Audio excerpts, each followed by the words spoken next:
কিছু মানুষ রয়েছে যারা একটা সময় বলেছিল জিতু কামালকে যে জিতু কামাল নাকি মেয়েদেরকে সম্মান করতে জানে না। জিতু কামাল মেয়েদেরকে নিয়ে এমন ইয়ার্কি করে, এমন পোস্ট করে যেটা মহিলাদেরকে সম্মান হানিতে ফেলে। জিতু কামালের চরিত্র ভালো না, জিতু কামাল নাকি ক্যারেক্টারলেস, এরকম নানান কথাবার্তা কিন্তু একটা সময়তে যখন ধৃতিপ্রিয়া রায় এই ধারাবাহিক ছেড়ে চলে যাচ্ছিলেন সেই অবস্থাতে কিন্তু বলেছিল। তাদের আজকে দেখা উচিত এই মানুষটা জিতু কামাল কতটা ভালো এবং কতটা আলাদা, কতটা বড় মনের মানুষ। আমি এই কারণেই আজকের এই ভিডিওটা করছি।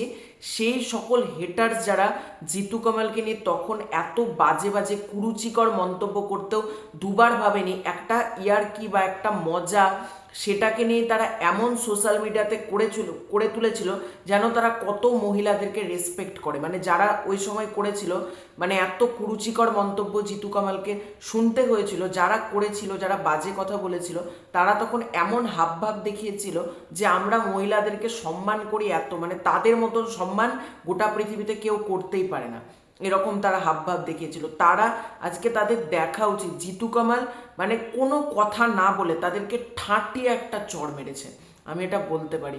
তো কি ব্যাপার পুরোটা আজকের এই ভিডিওতে তোমাদেরকে জানাবো। তার আগে ছোট্ট অনুরোধ করব, তোমরা পারলে এই ভিডিওটা গোটাটা দেখো এবং একটু বেশি বেশি করে শেয়ার করে দাও ভিডিওটা, যাতে অনেকে এই ব্যাপারটা জানতে পারে।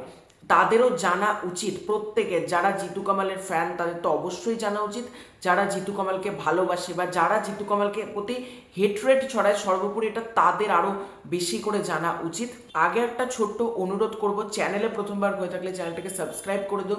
তোমাদের যদি ভিডিওটা ভালো লাগে ভিডিওতে একটা লাইক করো, কমেন্ট করো। জিতু কামাল একটা পোস্টারসের ছবি আপলোড করেছে। এটা একটা সাবানের পোস্টার দিয়ে লেখা রয়েছে বড় প্যাক বড় সুরক্ষা।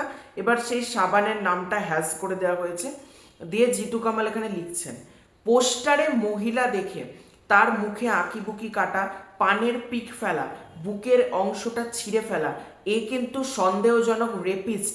এই অংশের মানুষই কোনো মেয়ে বা ছেলেকে শান্ত থাকতে দেখে তার গায়ে হাত দেওয়ার চেষ্টা করে। এই অংশের মানুষই বাচ্চাদের তাদের কথা বলার অক্ষমতা বা লজ্জায় কিছু না বলার সুযোগ নিয়ে ধর্ষণের অভিমুখ তৈরি করে। এদের মন মানসিকতা মহিলা পোস্টারের ওপরও মাঝে মাঝে এরা ছড়িয়ে দেয়। পোস্টার কথা বলবে না, সুতরাং দোষী সাব্যস্ত হওয়ারও কোনো অবকাশও নেই। এই ধরনের কার্যকলাপের সাথে যাদের যুক্ত থাকতে দেখবেন অবিলম্বে বিরুদ্ধাচারণ করুন, পারলে ঠাঁটিয়ে একটা চড় মারুন। এইটা জিতু কামাল লিখছেন এবং তিনি কতটা ক্ষুব্ধ হয়ে কথা লিখছেন ভাবুন, যে একটা পোস্টারসে এরকম করা হয়েছে একটা মহিলার ছবিকে, সে লিখছেন যে এই কিন্তু সন্দেহজনক রেপিস্ট বা ভবিষ্যতে ধর্ষণের মতন কোনো কাজেও কিন্তু সে যুক্ত থাকতে পারে, এটা কিন্তু সে বলছে। এবং তিনি এটাও লিখছেন যে পোস্টারে এটা করছে তাই বলে সে কিন্তু দোষী না। মানে আজকে পুলিশের কাছে যদি যাও, পুলিশও এটাকে কোনো গুরুত্ব দেবে না যে এ কি করছে, তো পোস্টারে করেছে, তো মানুষকে কি করেছে। কিন্তু এই কার্যকলাপের সাথে কেউ যদি যুক্ত থাকেন বিরুদ্ধাচরণ করুন, পারলে ঠাটে একটা চড় মানুন। এই যে শেষ লাইনটা তিনি লিখছেন, এবং এখানেই প্রমাণিত তিনি কতটা ভালো মনের মানুষ এবং কতটা বড় মনের মানুষ। তিনি চাইলেই তো এই ব্যাপারগুলো এড়িয়ে যেতে পারেন। তিনি অনেক অভিনেতা শুধুমাত্র নিজের কাজ, মানে নিজে যে অভিনয়গুলো করছেন সেটা নিয়েই পোস্ট করে, তার বাইরে কোনো রকম পোস্ট করে না। কিন্তু আজকে সমাজ সচেতনতামূলক একটা জিনিস সে পোস্ট করছে, যাতে আরও 10টা মানুষ এটা জানতে পারে, আরও 10টা মানুষ প্রতিবাদ করতে পারে যে এই যে মহিলার ছবি দেখে বুকের অংশটা ছিঁড়ে ফেলে দেওয়া, পানের পিক ফেলা, আঁকিবুকি কাটা, এই যে এগুলো যারা করছে তারা কিন্তু কাইন্ড অফ একটা কিন্তু মানে খারাপ কাজ বা রেপ করার দিকে কিন্তু তারা এগোচ্ছে, এটাই কিন্তু তিনি বলতে চাইছেন। এবং যারা একটা সময় প্রশ্ন তুলেছিল যে জিতু কামাল নাকি মহিলাদেরকে সম্মান করতে জানে না, আজকে তার এই কথাটা দেখুন, যে যারা এরকম কাজ করছে, যে পোস্টারে এরকম করা দেখে বাইরের কেউ কিচ্ছু বলবে না, যেটা করছে পোস্টারে করছে কি আছে, কিন্তু পোস্টারে করছে দেখেও জিতু কামাল যে প্রতিবাদটা জানাচ্ছে যে পারলে ঠাঁটি একটা চড় মারুন, এখান থেকে প্রমাণিত যে এই মানুষটা কতটা ভালো মনের একটা মানুষ, কতটা বড় মনের মানুষ। যে শেষ কথাটা, আমার শেষ কথাটা দারুণ লেগেছে, যে প্রতিবাদ করুন, ঠাটিয়ে একটা চড় মারুন।